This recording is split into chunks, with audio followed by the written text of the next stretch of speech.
The Negroni is a classic cocktail. Light, citrusy notes intermixing with the pungency of dark vermouth and the piney sharpness of the gin. It's almost enough to help you believe a little in humanity again, if only for a few sips. But classic as it may be, a good Negroni cannot be had in a bar. That's right, unless you make it yourself, you can forget about proper Negronis. One reason is orange peel. Now, orange peel can be alright insofar as we're talking orange peel and only the peel. All too often, however, a whole slice of orange gets thrown in. If I'd wanted my week's worth of vitamins, I would have just ordered Cointreau. And if I had wanted something fruity, I wouldn't be ordering a Negroni. Now, some bar staff do understand the unsealiness of orange sludge. You start thinking this may actually be alright. But your hopes are quashed again when you discover that what looks like orange peel has not been freed of that heinous pith that sits between the fruit stuff and the peel. It makes the whole drink taste plastic like and soapy. Then there are those dumb happy straws that they throw in almost everywhere. You know your life is a failure when someone who likes happy colors has been allowed to come near you. Now, I'm not categorically against straws. They can be cool in a colonial sort of way. I could see them going well with tropical helmets, palanquins, and jackboots, but a Negroni simply has nothing to do with the tropics. It's the drink you drink to feel like a deposed Italian aristocrat, pondering the downfall of classical civilization in a Gothic frame of mind.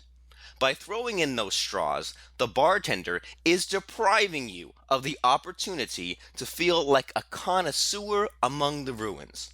The first thing I do when I notice that the bartender has put straws in my drink is to throw it back in her face. Ice. Ice is a crucial part of any Negroni.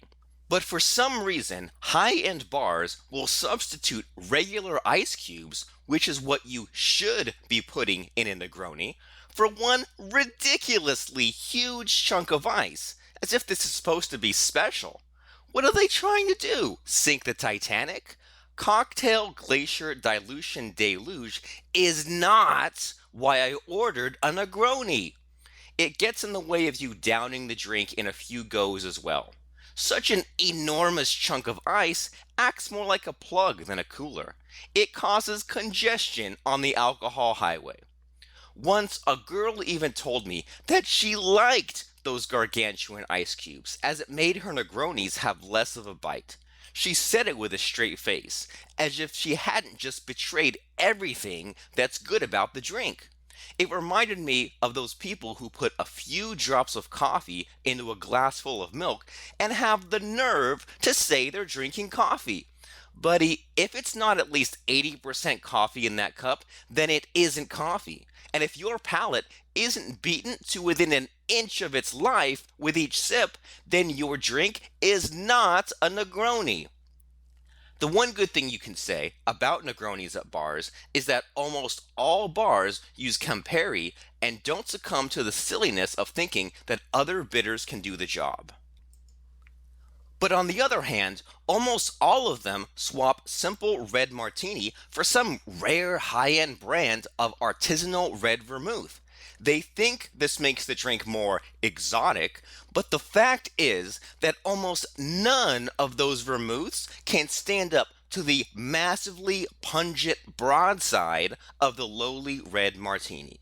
This is the flavor that you need when drinking a Negroni, as it is the one flavor that enables you to relax, secure in the knowledge that the world is a hostile place, full of depraved people, and that it wouldn't matter much if we all died anyway.